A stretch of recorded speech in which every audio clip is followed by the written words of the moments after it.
लेकिन जिस तरह से हमें दिख रहा है कि सामने वाली छत से पत्थर आ रहा है और आरोप आप किसी और पे लगा रहे हैं और फिर लाठीचार्ज हो रहा है।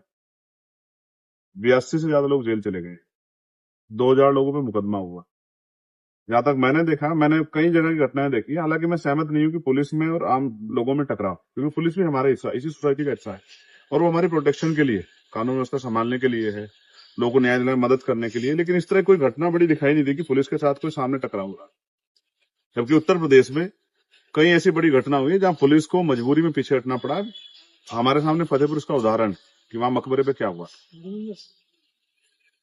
ये जो भय का माहौल वहां बना है, लगातार मेरी वहां के बहुत जिम्मेदार लोगों से बात हो रही। 17 तारीख को हमारा सम्मेलन था, वहां मैं गया। 12-15 दिन के उसमें कितना बदलाव है बरेली में कि आज लोग वहां डर के साए। पूरा ये है कि उनकी धार्मिक आस्थाओं को भी ठेस पहुंचाया जा रहा है, नमाज नहीं पढ़ पा रहे, उनके घरों में बुलडोजर चल रहा है। एक नई प्रथा जो उत्तर प्रदेश में लागू हुई है, ये कानून का राज नहीं हो सकता है। जो जमीन, जो चीज 70 साल से बनी हुई है, अचानक से वो आज घटना हुई, सुबह अवैध होगी, उस पर बुलडोजर चल गया है। इसको किस तरीके से देखा जाए? आप कोई जांच नहीं कर रहे हैं, आप निर्दोष लोगों को जेल भेज रहे हैं। ये जो अन्याय है, ये अन्याय अगर हम सहते हैं तो फिर हमें भी कल जवाब देना पड़ेगा। वो सुना है ना आपने, जलते घर को देखने वाले, फूस का छप्पर आपका है, आग के पीछे तेज हवा है, आगे मुकद्दर आपका है। तेरे कत्ल पे मैं भी चुप था, मेरा नंबर अब आया। मेरे कत्ल पे तू भी चुप है, अगला नंबर आपका। ये कल, आज जो वहां हो रहा है, कल उत्तर प्रदेश के किसी और जिले में भी होगा। कब तक चुप्पी रखेंगे? मेरे पास बहुत काम है। लेकिन जब वो अन्याय हुआ और वहां के लोगों ने मुझसे अपील की कि आपको आना चाहिए, अब सब लोग बड़ी बड़ी बातें करते हैं, लेकिन मुसीबत में कौन आता है साथ, ये देखने की बात है। तो मेरी ये जिम्मेदारी बनती है कि आज जाके उनका हाथ पकड़ूं, उनके आंसू पूछूं, उनकी आवाज बनूं, उनके साथ जो अन्याय हो रहा है उसको लोगों के सामने लाऊं। और मैं करूंगा क्या जाके वहां? मैं कोई भीड़ तो जुटा नहीं रहा, मैं जाके पीड़ितों को सुनूंगा। ऐसा क्या हुआ जी सच्चाई को छिपाने के लिए, वहां जाने से रोकने के लिए इतना बड़ा जो है पुलिस बल लगाया गया। मेरी पुलिस से कोई लड़ाई थोड़ा ही भाई, कहीं कोई घटना हुई है तो हम लोग राजनीति कर रहे हैं, हम लोग लोगों की आवाज की बनने की लड़ाई लड़ रहे हैं। तो अगर हम लोग उनके बीच में नहीं जाएंगे, उनको सुनेंगे नहीं, तो बताएंगे कैसे? फिर उस पर न्याय कैसे होगा? तो वहां जो अन्याय हो रहा है वो रुके, वहां जो निर्दोष लोगों पे कार्रवाई हो रही है वो कार्रवाई खत्म हो। वो जो वहां जो डर का माहौल है, भय का माहौल है, वो एक अच्छे माहौल के रूप में, सौहार्दपूर्ण माहौल के रूप में उभरे। आज विजयदशमी है, कल जुमे की नमाज है। ये जो माहौल बना हुआ है, इसमें लोगों को कुचला ना जाए। मैं बहुत जिम्मेदारी से कह रहा हूं कि लोकतंत्र को कुचला जा रहा है बरेली में, और अधिकारियों की, एडमिनिस्ट्रेशन की जिम्मेदारी है कि वो लोगों में इस तरह का जो है सामंजस्य, सौहार्दपूर्ण माहौल जो है बहाल कराएं कि लोगों का ये भय खत्म हो और ये जो अन्याय हो रहा है ये खत्म।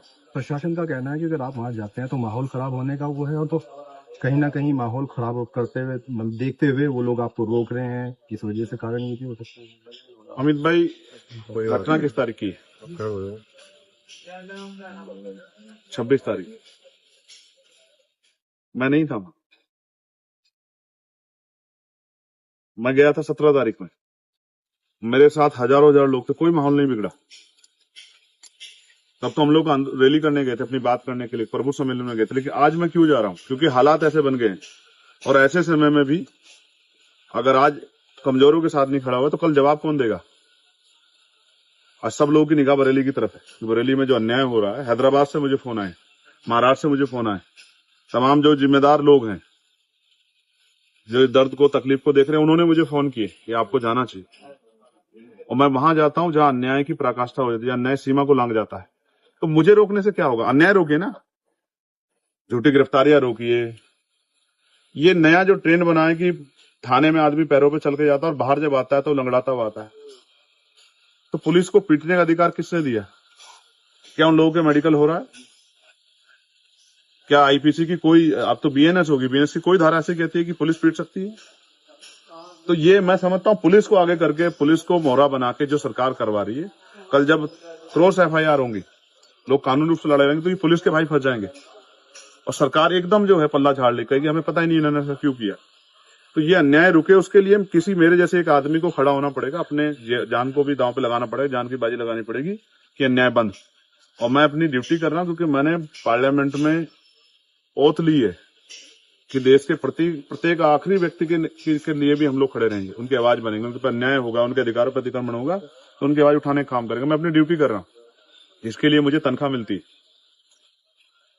मैं ईमानदार आदमी हूँ, मुझे तनख्वाह मिलती है। जो तनख्वाह जिन लोगों के टैक्स के पैसे से मिलती है, उनके साथ अन्याय हो रहा है तो उनकी लड़ाई लड़ रहा हूँ। किसी और पे भी होगा उसकी भी लड़ाई लड़ूंगा। जो मौलाना मोहसिन रजा है, उनके कहीं संपत्ति पर बुलडोजर चला और जो अन्य लोग हैं उनकी जो संपत्तियां वो सीज की जा रही हैं, उन पे भी कार्रवाई होगी, तो इसको कैसे देख रहे हैं? मैं आपको फिर कह रहा हूँ, किसी को मारने के लिए लाठी चलाने की जरूरत नहीं है। कोई जरूरत नहीं लाठी चलाने की। आप उसकी जो आर्थिक रिसोर्स हैं, उसके जो आर्थिक साधन उनको तोड़ दो, उसके आय के जो साधन है उसको तोड़ दो। ये सिर्फ राजनीतिक एक एजेंडा है, कुछ लोगों को अपने वोटर्स को खुश करने के लिए कि हमने संपत्ति जब्त कराई। मैं पूछना चाहता हूं, अगर आज वो अवैध है तो कल तक वो वैध कैसे था? फिर ये प्रशासन, एडमिनिस्ट्रेशन, सरकार क्या कर रही थी? पिछले 8 साल में क्यों नहीं देखा गया कि वो अवैध है? क्या लोगों ने जबरन कब्जे कर रखे हैं? लेकिन वो घटना के अगले दिन ही बाद अवैध कैसे हो जाता है? उसमें बुलडोजर कैसे चल जाता है? कौन से कोर्ट के आदेश चला? सुप्रीम कोर्ट की फटकार लगी सरकार को। फिर भी ये सरकार जो है, क्योंकि ये रोटी नहीं देगी, ये रोजगार नहीं देगी, ये महंगाई खत्म नहीं करेगी, ये कर्मचारियों के हितों का ध्यान नहीं रखेगी, पुरानी पेंशन नहीं देगी, ये नई नियुक्तियां निकालेगी, ये पेपर लीक नहीं रोकेगी, ये आशा, आंगनबाड़ी, भोजन माता, पीआरडी के जवान, होमगार्ड के जवानों को जो है वेतन वृद्धि नहीं करेगी, ये पुलिस के भाइयों को जो है पुलिस रिफॉर्म नहीं लागू होने देगी।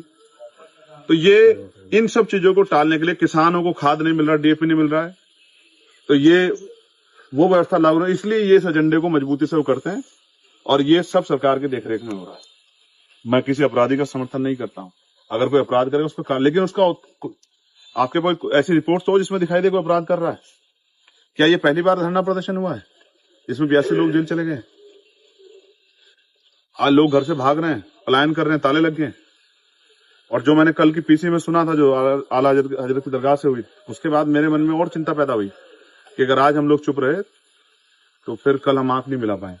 ये राजनीतिक लड़ाई नहीं, ये न्याय की लड़ाई है और उसको मैं लड़ूंगा। छोटे छोटे बच्चे हैं जिनके हाथों में किताब, गणित, विज्ञान ये सिखाने चाहिए, उनको आई लव मोहम्मद की तख्तियां देकर सड़कों पर निकाल दिया जाता है और फिर अराजकता करवाई जाती है। तो स्कूल कौन बंद कर रहा था मर्जीकरण के नाम पे? मदरसों पे बुलडोजर कौन चला रहा था? मदरसों के टीचरों की सैलरी कौन रोक रहा था? कौन है जिसको कपड़ों से अपराधियों का पता लग जाता है? कौन है जो 80-20 की बात करता है? मुख्यमंत्री जी जो कहते हैं, पता नहीं उनको कौन लिख के देता, मुझे तो नहीं पता है, लेकिन सच ये है कि वो इस माहौल को बना के रखना चाहते हैं और हम भाईचारे के माहौल को बना के रखना चाहते हैं। मैं मानता अगर वो यही बयान फतेहपुर पे भी देते, जो मकबरा तोड़ने के लिए गए थे, उन पे भी अपनी पार्टी के नेताओं पे भी कार्रवाई करते, मैं मानता। उनके घर पे भी बुलडोजर चलाते, हालांकि मैं बुलडोजर का समर्थक नहीं हूं, किसी घर पे नहीं चलना चाहिए, बहुत मुश्किल से घर बनता है, लेकिन मैं मानता अगर वो ये बयान देते कि उनको निकाल दिया धर्म के नाम पे। जब फूल बरसाते हो तब धर्म के नाम पे नहीं लोग निकलते हैं। सब समझ आता है जनता को, सब समझ आता है। अभी जिनको गुर्जर समाज के लोगों को मेरठ में जेल में बंद करवाया था, तब नहीं समझ आया था वो क्यों निकले थे। उनपे तो आई लव मोहम्मद का टैग वो नहीं था, वो तो अपनी जो है अस्मिता को बचाने के लिए निकले थे, अपने मान सम्मान के, अपने गौरव को बचाने के लिए थे। तब क्या हुआ था? और जब ये हक वंचित 49 शिक्षक भर्ती के पिछले वर्ग के बच्चे निकले थे, जब उनके हाथ पैर तोड़ दिए थे बेटे बेटियों के, तब कहां थे मुख्यमंत्री? जब 20,000 नौकरियों में घोटाला कर ले तब कहां थे? जब पाल, प्रजापति, कश्यप, यादव, मौर्य, साक्य, कुशवाहा, जाट, गुर्जर तमाम जो हैं, बिंद, केवट, मल्लारा, लुनिया, चौहान, जब इनके बच्चे जो हैं विश्वकर्मा, सैन, जब इनको नौकरी मिल रही थी और नौकरी छीनने वाले मुख्यमंत्री वो बताएंगे?